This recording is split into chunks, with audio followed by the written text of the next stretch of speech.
bangsa Indonesia adalah bangsa yang begitu tangguhnya, begitu besarnya, yang tidak memerlukan revolusi apa-apa di tengah penderitaan separah apapun. Itu saking kuatnya kita, saking tangguhnya rakyat. Justru yang marah BBM naik itu kan mahasiswa, orang yang belum pernah cari duit. Rakyat yang tiap hari susah itu enggak marah, ya marah, malah di Jawa Timur, ayo nandungano kesuwen nih. Wis gak nangis hanya nek ketemu ndak wis mari ngono wis nang bongko pisan gitu. Di Jawa Timur begitu. Jadi kita ini punya teknologi internal yang luar biasa.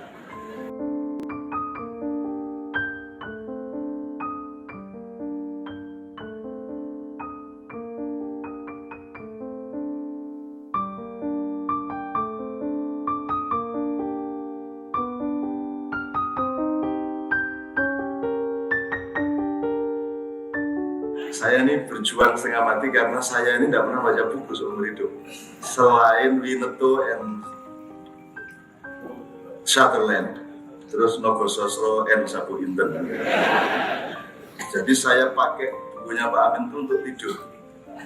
Saya tidur, saya taruh bawah bantal, dan itu kan ada gelombang elektromagnetik. Jadi bukan, Anda kalau memakai ilmu-ilmu di UGM nggak nyampe. Jadi buku itu kan kemanapun dia pergi, dia membawa auranya Pak Amin, dia membawa gelombangnya Pak Amin, dia membawa partikel-partikel boson dan fermon yang kecil-kecil yang bisa mempengaruhi setiap mekanisme sel-sel otak setiap orang yang membacanya. Lah saya enggak sekedar ingin dipengaruhi seperti itu, tak gawa turu. Tidur. Iya, tapi terus malam-malam denger lagi I love you, tak buang. I love you plus bantal. Oke, tapi anyway, saya ingin mempertegas saja beberapa hal. Karena saya senang sekali dengan perspektifnya Pak Mukhtar dan sejumlah fakta dan penyikapan dari Mas Derajat. Dan Pak Amin sendiri sudah jelas. Jadi misalnya gini, saya ambil yang namanya juga saya tidak punya tradisi akademis dan tidak pernah sekolah, dan UGM juga kurang rasional bersikap kepada saya. Saya sudah pelonco sampai gundul barang tahun 72 itu, tapi mereka tidak punya empati kepada mahasiswanya yang sudah gundul-gundul dan dibiarkan saya tidak bisa membayar SPP. Sehingga akhirnya saya bilang sama dosen, Pak, saya bukan orang bodoh. Silakan semua teman-teman saya menyelesaikan 6 tahun, saya cukup 5 bulan sebenarnya. Karena saya pendekar yang bisa mempelajari ilmu 6 tahun, bagi orang lain saya 4 bulan. Dan di setiap sekolahan selalu saya ringkes. SD tak ringkes. Jadi kelas 2 SD saya sudah diusir. SMP diusir. Di Gontor itu semua orang belajar kayak Gus Dur itu, kitab kuning segala macam. Wah, kok pokok banget tuh. Sinau kok nanti 6 tahun, dulu saya itu 2 tahun sudah cukup. 2 tahun, dan Gontor itu mohon supaya saya keluar.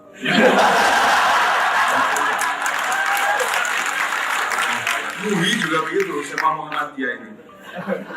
Saya sebenarnya masih sayang sama Muhi dan saya ingin mengulang. Saya ingin normal-normal saja, wong nggak lulus aslinya secara pelajaran, berarti saya ingin punya jatah 1 tahun lagi, tapi guru-guru mengambil keputusan kayaknya diluluskan aja lah anak. Kecuali ada yang sanggup menghadapi dia 1 tahun lagi. Kayaknya saya diluluskan Pak. Padahal saya sangat cinta kepada Muhi. Jadi saya nggak bawa laptop, mohon maaf karena saya bukan pukul ya, saya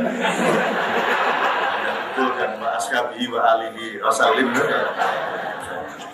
Gini, saya senang dengan gini Pak Amangkurat. Jadi Pak Amin tadi menyebut Amangkurat. Terus yang terakhir tadi Mas Derajat ngomong mengenai Raja Wali. Raja Wali ini bahasa budaya, tapi bahasa konstitusi kita Garuda. Kalau tidak salah memang sejak Amangkurat Garuda itu dipasrahkan oleh Amangkurat untuk dikurung oleh VOC. Kan kalau karakternya salah gitu Pak. Sebelumnya sebenarnya sudah gini, Garuda ini kan secara lambang sudah ada sejak zaman Sailendra, dan dia secara gambar dibikin oleh Sultan Hamid II dari Kesultanan Pontianak. Garuda ini pernah melahirkan Rai Pikatan, pernah melahirkan Kerajaan Sanjaya, pernah melahirkan Mataram I, Mataram II. Kita adalah bangsa Garuda, kita adalah bangsa yang sangat besar. Kita anak bungsu kita namanya NKRI. Jadi bukan kita yang lahir sejak ada NKRI tahun 45, tapi kita adalah bangsa yang melahirkan secara yang bungsu itu NKRI. Kita pernah melahirkan Mataram, kita pernah melahirkan Majapahit, kita pernah melahirkan. Itu adalah bangsa Indonesia yang memang betul-betul Garuda. Tapi dimasukkan ke dalam kurungan oleh Amangkurat. Padahal sebelumnya mbahnya, bapaknya si Amangkurat I yaitu Sultan Agung itu sudah melakukan turning point. Jadi sebelumnya kan ada sumpah Garuda yang kita sebut sumpah Palapa. Itu kita masih benar-benar Raja Wali pada waktu itu. Sampai ke Thailand, sampai ke Madagaskar. Kemudian gabung sama kerajaan Melayu menjadi Pajang. Kemudian legitimasi kekuasaannya diserahkan kepada Wali Songo. Kemudian bergeser ke Pajang, kita dapat Joko Tingkir atau Raden Prabu Hadiwijaya yang agak cuek orangnya, agak nakal, agak kurang ngurusin negara benar-benar karena dia agak seniman, agak dau gitu ya. Sehingga kemudian dia tidak memikirkan regenerasi, sehingga terjadilah kemudian kecelakaan di mana tidak ada akselerasi ideologi dan konstitusi dari Kerajaan Pajang, sehingga lahirlah Mataram yang sesungguhnya merupakan patahan dari sejarah bangsa kita. Jadi dulu ketika Gus Dur naik, saya apusi dia, Gus ini jangan Sultan Jogja ini yang jadi presiden, karena sampean tiap hari ngomong Sultan Jogja sing aman cah itu. Saya bilang ojo Gus, sopo cah. Iki soalnya nek Habibie munggah, kalau Habibie naik ini orang PDIP marah, ini sudah merasa berhak Megawati harus naik. Tapi kalau Mega naik, orang Islam juga tidak siap, maka harus Sultan, kata Gus Dur yang saya bilang aku mau naik Sultan Jogja, nanti dulu dia saya latihnya dulu, saya bilang. Lah terus sopo cak, saya bilang harus Sultan yang sebenarnya, harus real Sultan sopo, Abdurrahman Akhir. Terus kok Abdurrahman Akhir, iya sampean itu turunan ke-9 dari Pangeran Benowo. Tak lah, sampean itu ya. Sampean, jadi Pangeran Benowo ini termasuk kalau sekarang jamaah tabligh. Jadi pokoknya menolak ngomong dan ngurusin negara, menolak konflik, menolak berdebat mengenai poligami, mengenai ekonomi, pokoknya nggak mau kompor orang masjid, ngejak wong sembahyang. That was Sunan Pangeran Benowo. Maka kemudian peralihan kekuasaan menjadi ke anak angkatnya, yaitu ke Raden Sutawijaya.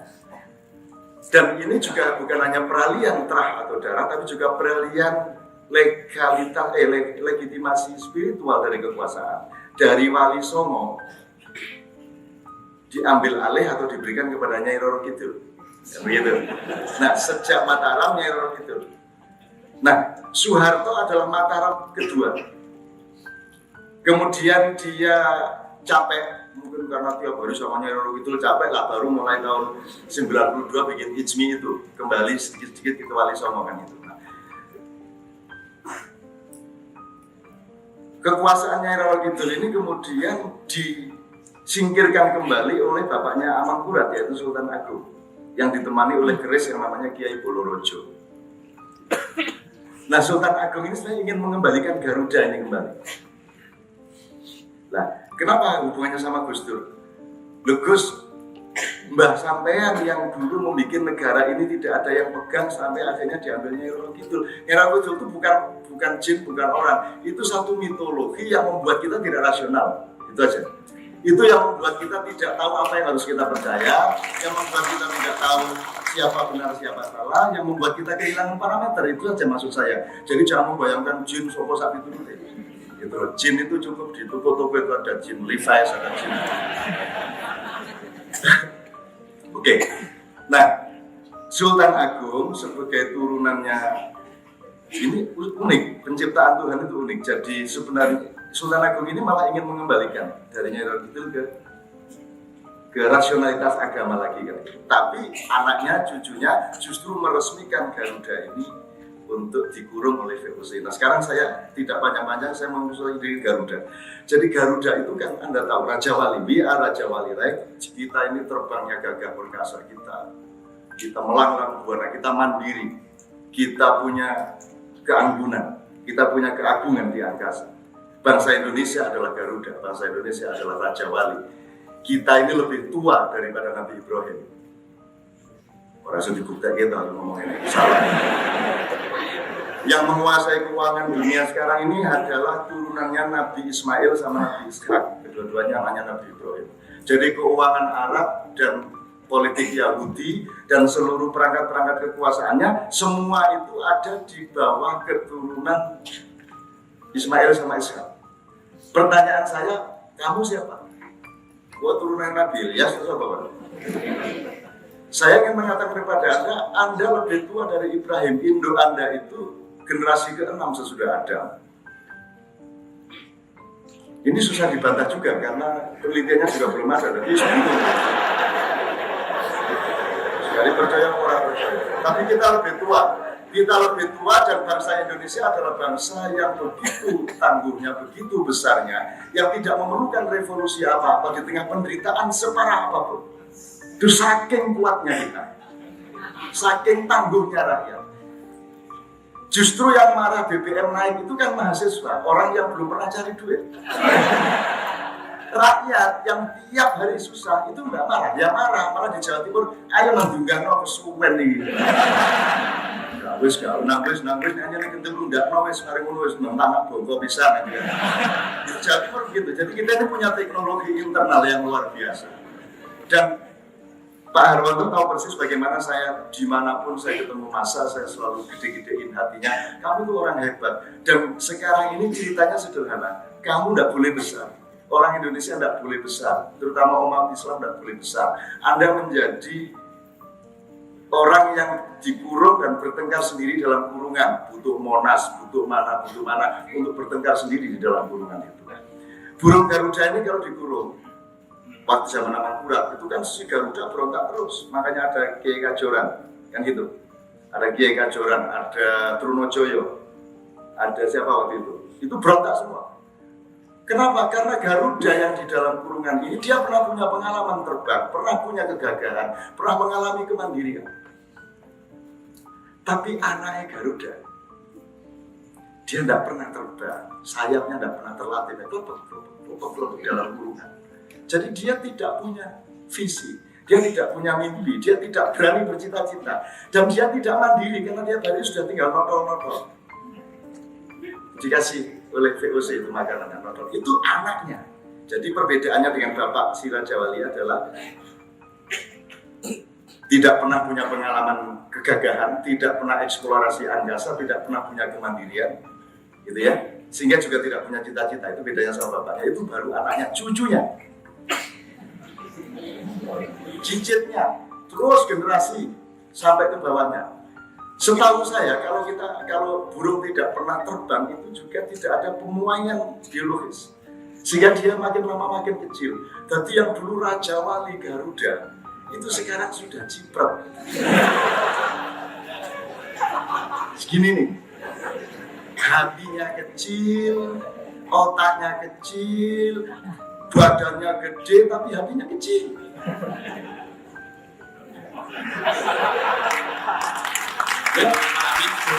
Tumo, iya. Awake sak mlebu, atine sak tumo. Ya. Jadi kuwi Denowo Bumo. Jadi itu kan raksasa ya. Raksasa ya Pak. Raksasa tapi badannya toh gede, gagah, ganteng, tapi hatinya kecil. Sebenarnya yang salah Pak Amin. Karena Pak Amin ada di medan perang dan membiarkan semua itu terjadi. Kita ya itu bener-bener sudah bener kita itu ngikutin wayang. Presiden pertama itu ya jangan Puntadewa, dia berdarah putih, dia mendito saja, ya harus Bima. Maka presiden yang pertama Soekarno, Toga, gitu kan. dikagumi oleh orang Amerika, dikagumi oleh orang Afrika di seluruh dunia, itu Bima. Setelah Bima ya adiknya halus, senyum, tapi medeni. Sabet set, oleh langsung wedok 20. Nah itu, jadi kan setelah Bima, Arjuna kan urutannya begitu. Nah sebenarnya Pak Amin harus menjaga dia ketua MPR dulu. Mestinya dari Bima ke Arjuna mestinya Nakula, nanti kemudian Sadewa. Lah kok keliru Gareng?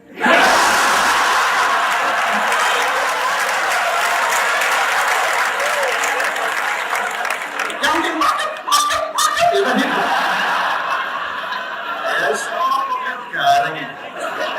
Tapi so okay, fine. Gareng is not a bad person. Gareng is fine. Gareng is philosopher. He's intellectual. Dia bahkan seorang budayawan yang baik. Dia punya kerendahan hati yang dilambangkan oleh tangannya yang gitar satu dengan matanya yang juling satu, whatever. Dia seorang yang sangat polos, yang jujur. Memang betul-betul Gareng. Cuman kalau memang habis Gareng, itu mbok ya Pak. Mestinya kan Petro, lah kok keliru Bagong?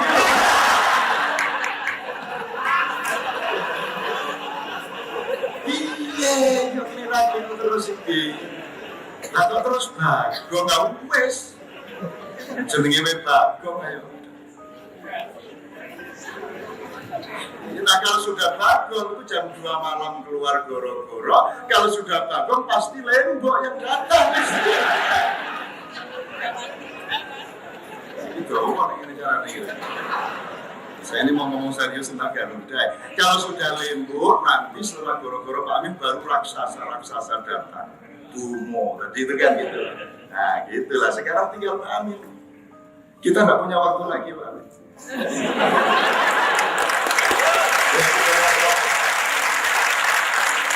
Ini masalah sejarah dan masalah nasib burung Garuda yang sekarang sudah menjadi emblem. You are a real special as a nation.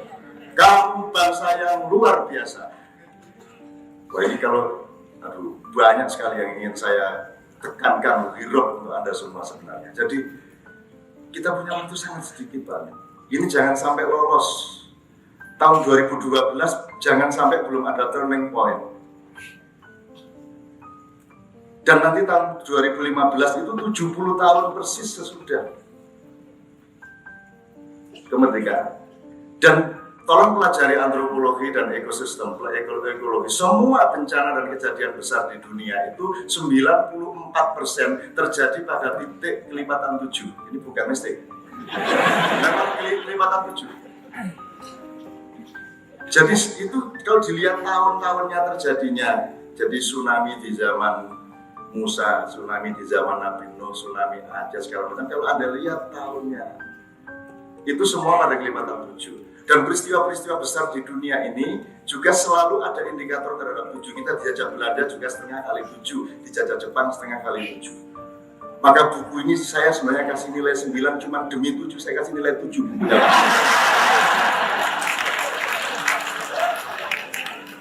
Kita nggak punya waktu lagi Pak Amin, kita nggak punya waktu lagi. Misalnya sekarang,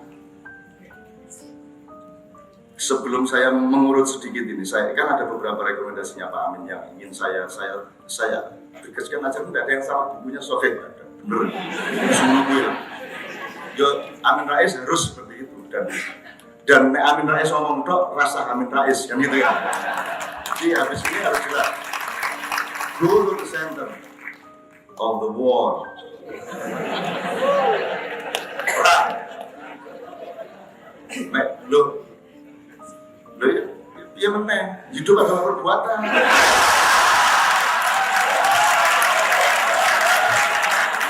Sebentar, saya menyingkir sedikit. Sudahlah, saya kira sudah cukup. Kita sudah paham kok salahnya apa, utangnya berapa, seharusnya logikanya pangkur jengkel. Udah ngerti semua. Kita udah tahu persis apa saja, sudah dari yang gede sampai yang kecil. Kita sudah tahu dulu ada neokolonialisme, sekarang ada neoliberalisme. Kita dulu ada politik etis, sekarang ada politik etis di perusahaan dan di LSM. Sudah tahu lah, sudah tahu. Cuman masalahnya sekarang sudah kita berhenti mengeluarkan energi untuk nyalain siapa-siapa. nggak usah nyalain SBY, mesake. Isone ning ngono kuwi.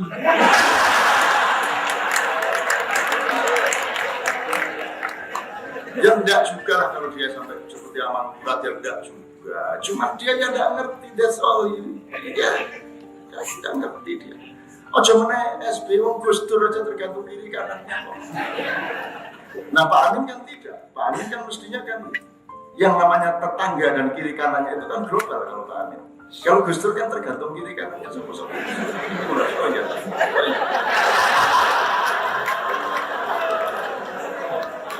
Oh bikin dekret aja ya. Apa tuh sampai gak dekret itu lapor. Jangan repoti sampai. Ya apa sampai suwe kalau dekret.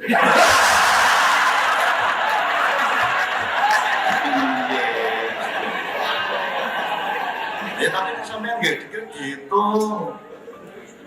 Gue sampean takut aku lah dulurmu. Bang elek-elek masih gak dadi apa-apa tapi aku tresno karo sampean. Takon kayak sampean percaya Kolonel Juanda. Sampean takon aku, nek TNI apa petane apa sampean takon aku. Aku iso ndelesep nang dia. Aku iki tugas iblis di dunia. Terus ya, sampean kapusan. Jadi waktu dekret itu sejak sore hari tank itu mengepung tentara, mengepung istana Pak Amin. Dan moncongnya menghadap ke luar, pantatnya di istana. Gus Dur mengatakan, so ini sebuah bahasa politik bahwa unsupported by the military. Jadi moncongnya ke rakyat-rakyat rasa macam-macam bagi presiden, gue harus gak dekret, gue menengok wae rasa lawan, gitu ya. Begitu dekret diucapkan muter. Iya terus diapusi sampean, terus jawabnya gampang karo Joko melon ini, jenenge teplek kadang kalah.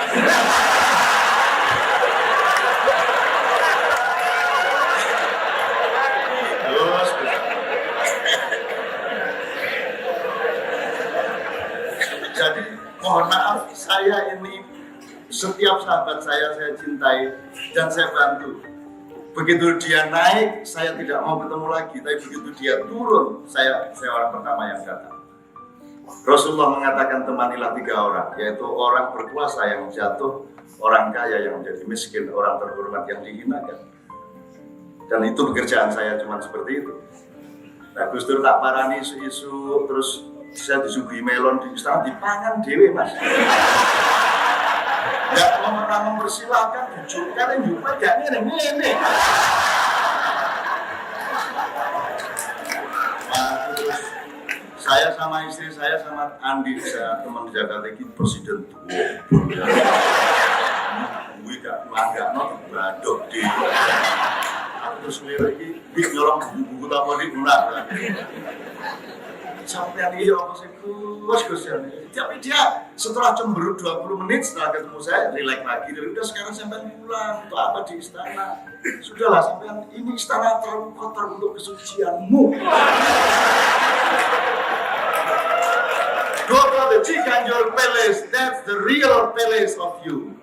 Nanti tak gaib no yayasan Gus. Ngono ya. Terus tak sampai mulai tenang aja. Jenenge bal-balan iki ya Gus. Gak melujur ngene.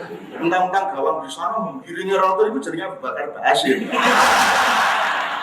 Bal-balan ini kadang dioper nang mburi, kadang nang iringan itu bal-balan lagi sampai saiki mau pernah mburi sik terus nanti tandangannya lebih keras. Saya pun mendam sing kena Muhaimin dia.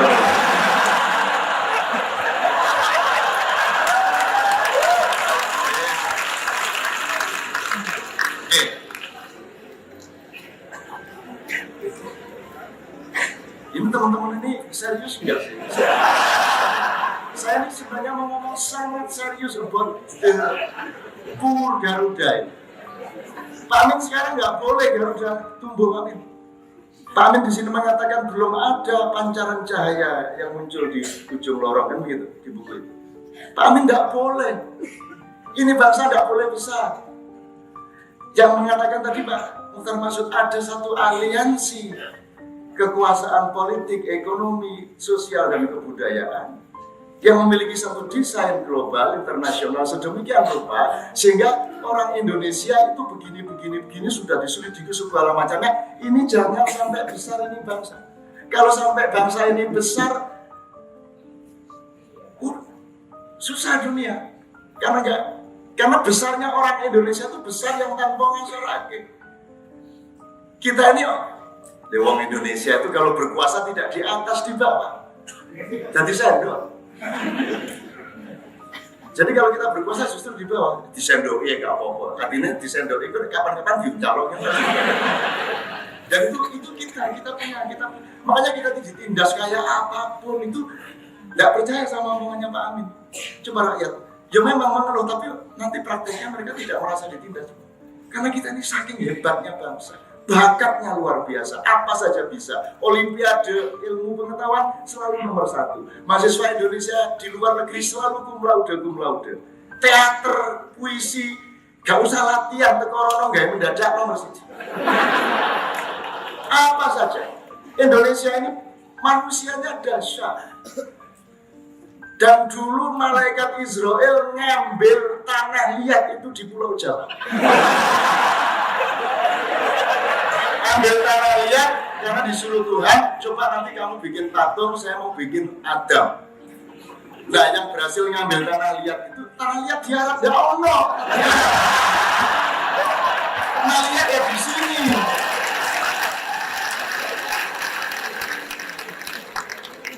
Jadi tanah liat yang pasti di sini. Nabi Nuh bikin perahu memang kayunya di Yordania, kayak ngopo. Di Pacitan situ dulu.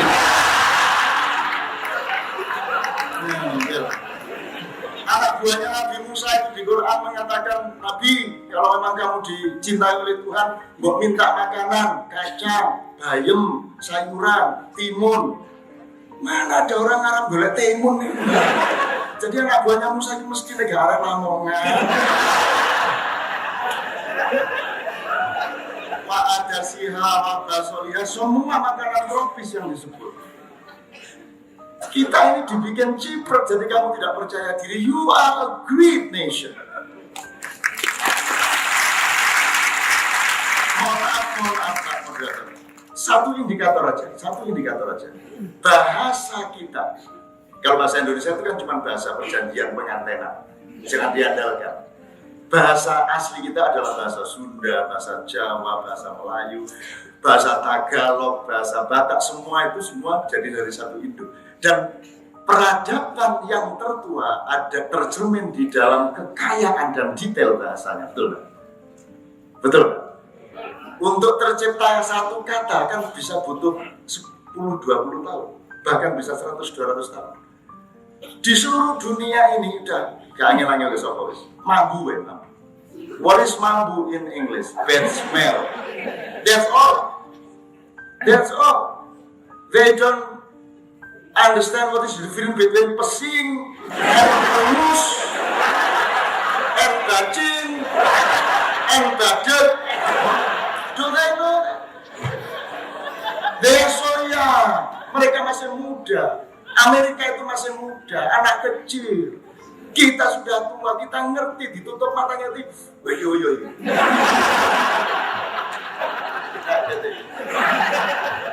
Dia tahu arah bernyatu sih. Ngerti dia. Itu saja saya bangga, itu tok saya sudah bangga sebagai orang Indonesia. Itu tok. Saya sama Kiai Kandeng ini keliling kemana dan daftarin itu. Tiba saja fall down. Nek bahasa Arabnya sakoto, itu tok. Ya sekutu, itu tok. Tapi Jawa, drosor, dilunggup, kejungkel, kejedak. Wasu. Nggak mungkin bangsa seperti ini bisa dijajah terus-menerus. Kita akan jadi kembali dari Garuda. Kita akan memimpin dunia. Memang tugasnya Allah kepada kita itu dulu memimpin dunia, makanya namanya Mangku Bumi. Mangku Buwono.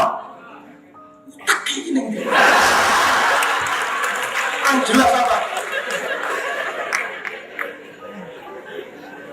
Kurang jelas apa? Ini bangsa luar biasa. Makanan, lagu, kesenian, teknologi, apa saja. handphone buantingin kepuak, direbut arek-arek, besoknya hidup lagi. Udah, silakan orang Indonesia. Apalagi kalau kebudayaan, padahal sekarang kan alternatifnya budaya, Pak. Politik sudah tidak bisa lagi, semua tidak bisa, tinggal gimana kebudayaan bisa membereskan begitu banyak. Dan kalau kebudayaan tidak ada yang bisa melawan orang Indonesia. Dari apa saja, segi apapun dari kebudayaan. Orang Indonesia lagi, alah. Gusti Allah yang tidak guyon. Pura-pura naik haji, pura-pura umroh jane ora. Agama di sini menjadi bagian dari kebudayaan, bukan kebudayaan menjadi bagian dari agama. Jadi di sini tidak serius-serius amat kayak di Timur Tengah. Cuman sekarang kita tidak boleh besar, maka harus direkayasa. Ahmadiyah, Al-Qiyadah, apa semua direkayasa untuk supaya kita bertengkar terus satu sama lain. Dan momentumnya sangat mereka terbuka. Dan kita jangan mau ikut bertengkar di situ. Mari kita datang dengan tersenyum dan tertawa dengan kebesaran Garuda, kebesaran Raja Wali, yang begitu. Saya sastrawan, Pak, aslinya. Tapi disuruh jadi kiai, disuruh jadi ulama, kadang disuruh jadi pemusik. Dan saya bersyukur kepada Allah, saya keliling dunia karena musik. Padahal aku gak iso do re mi fa sol la. Tapi saya pentas di pusat musik klasik di mana-mana. Dan di situ saya bangga jadi orang Indonesia, lah gampang dihapusi urusannya. Orang Indonesia gumun. Dan kita itu di Indonesia itu merangkum seluruh budaya global. Hanya kesenian Indonesia yang bisa mengucapkan seluruh dunia. Kalau kesenian Arab hanya bisa mengucapkan kesenian Arab.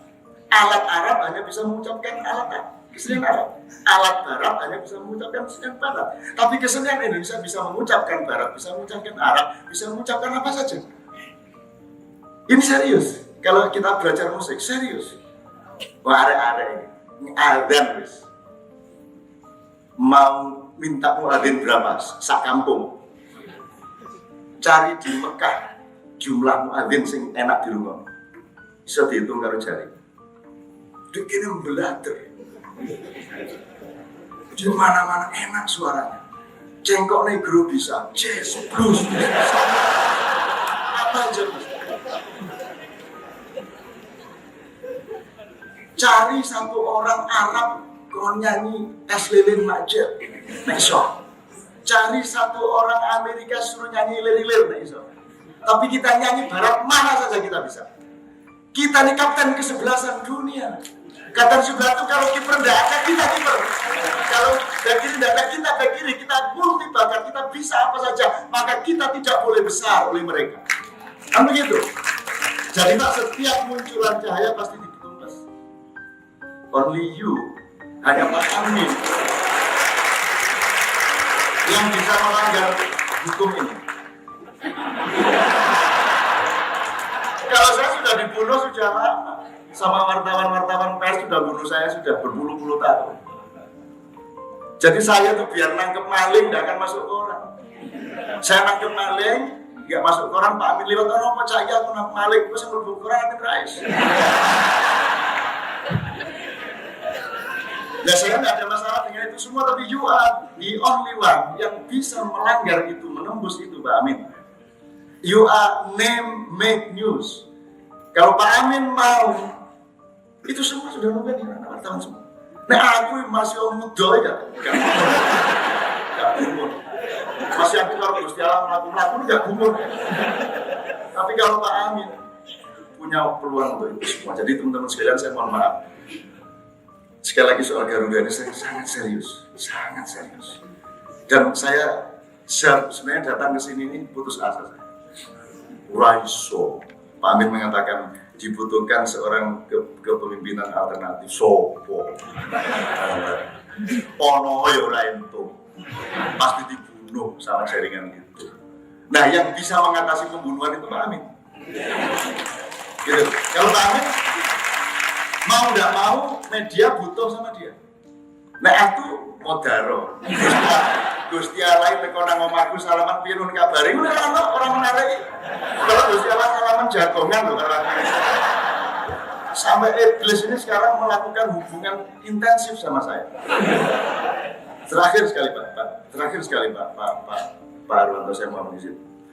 Ini yang paling sedih melihat keadaan Indonesia ini bukan Jibril, bukan Mikael, bukan Israfil, bukan hanya iblis, sedikit Israel dan sedikit Israel. Karena dua-duanya agak mirip. Karena Anda tahu kalau manusia itu makhluk yang diberi hak demokrasi, tapi kalau malaikat itu tidak diberi hak. Dia hanya ya'malu ma yu'marun, dia hanya menjalankan yang diperintahkan. Itu pun Jibril masih melanggar. Jadi dia masih punya inisiatif, misalnya Nabi Muhammad dilemparin batu di Taif, Jibril datang, mat dia nek tak bunyi tak jumbuke tak bleke kutha Taif. Ampun, mbon sakit. Jadi Muhammad punya sifat Jawa. Allahumma hdiqomi innahum la ya'lamun gitu kan. Jadi Rasulullah nggak tega. Padahal iblis menawari mengambil gunung, akhirnya gunungnya wis tak gawe emas baik. Gunungnya akhirnya jadi emas. Sekarang Anda bisa lihat antara Mekah dan Madinah itu ada gunung emas yang memang disediakan untuk Muhammad. Kalau nanti minyak Arab habis masih punya emas gunung. Kan gitu. Nah itu yang bikin Jibril. Artinya Jibril ternyata boleh punya inisiatif. Ketika Ibrahim mau dibakar oleh Namrud, itu yang datang 3. Jibril, Mikael, Israfil. Jibril, Israfil, Israel. Jibril menawarkan ambil gunung untuk ditimpakan ke istana Fir'aun. Si Israfil menawarkan akan meluapkan air laut untuk supaya mematikan api itu, dan Israel menawarkan angin badai. Jadi nanti kalau ada angin puting beliung, ngomongnya Mas Israel ampun toh gitu aja ya. Itu nanti Joko Jabinya seperti itu. Kalau ada tsunami, sebutlah Israfil. Kan gitu dan seterusnya. Ternyata mereka yang satu menawari dan Ibrahim menjawab, kalau itu perintah Allah silakan dijalankan wahai malaikat, tapi kalau itu inisiatifmu tolong tidak usah dijalankan, biarkan Allah sendiri yang menolong saya. Nah, siapakah iblis? Seluruh peradaban di dunia ini hanya menghasilkan dikotomi, ini kerajaan Tuhan, ini kerajaan iblis, dan itu kesalahan luar biasa. Dan orang Indonesia ini saking malasnya selalu tiap hari cari kambing hitam, dan asal ada kambing hitam senang. Sekarang FPI ini senang mengutuk, wah kita jadikan permainan omongan di warung di mana FPI gini-gini. Kita suka sekali dan kita tidak paham bahwa ada struktur global yang membuat kita ini bertengkar terus. Jadi saya tidak mau ikut mengutuk-ngutuk. Kalau saya memang disuruh mengatasi masalah, let's duduk bersama dan semua pihak. Aku dulu diminta tolong ini sama Omai Rama. Omai Rama juga minta tolong saya sampai dia menghancurkan ekonomi saya itu Omai Rama. Menangis aku. Aku pas di Kairo ditelepon Omai Rama. Ustaz, Masya Allah ini konspirasi Kristen. Ustaz, Masya Allah, Allahumma sholli ala Muhammad. Wah, aku ditelepon suwe. Iki apa iki telepon di Mesir ditelepon saatnya suwe nih handphone. Nah, Masya Allah, maaf ya, kelas ya. Kenapa tergesa-gesa? La, ada Telkomsel. Larang dia.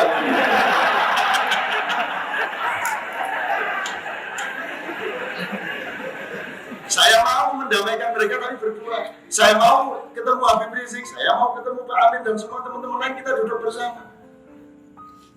Kalau enggak kita nambah masalah. Dan saya tidak akan ikut nyerbu siapa-siapa. Apakah gara-gara Habib Rizik nyerbu terus saya terus nyerbu Habib Rizik itu? Lah terus bedanya Habib Rizik karo aku apa nih? Nah aku yang melu nyerbu, Tuhan aja nggak mau gitu kok. Tuhan aja ketika ada orang penyembah berhala 80 tahun sakit, terus dia bilang sama berhala-berhala, kalau kamu tidak menyembuhkan saya akan pindah ke Tuhan. Dia bilang gitu.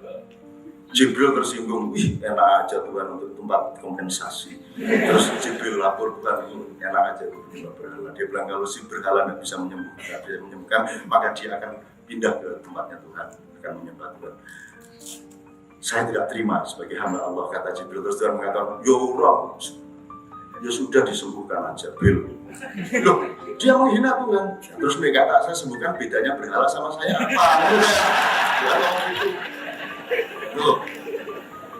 Jadi teman sekalian, saya ngomong iblis itu sebenarnya hanya untuk mengatakan bahwa sudahlah kita jangan cari kambing hitam. Sekarang hidup adalah perbuatan.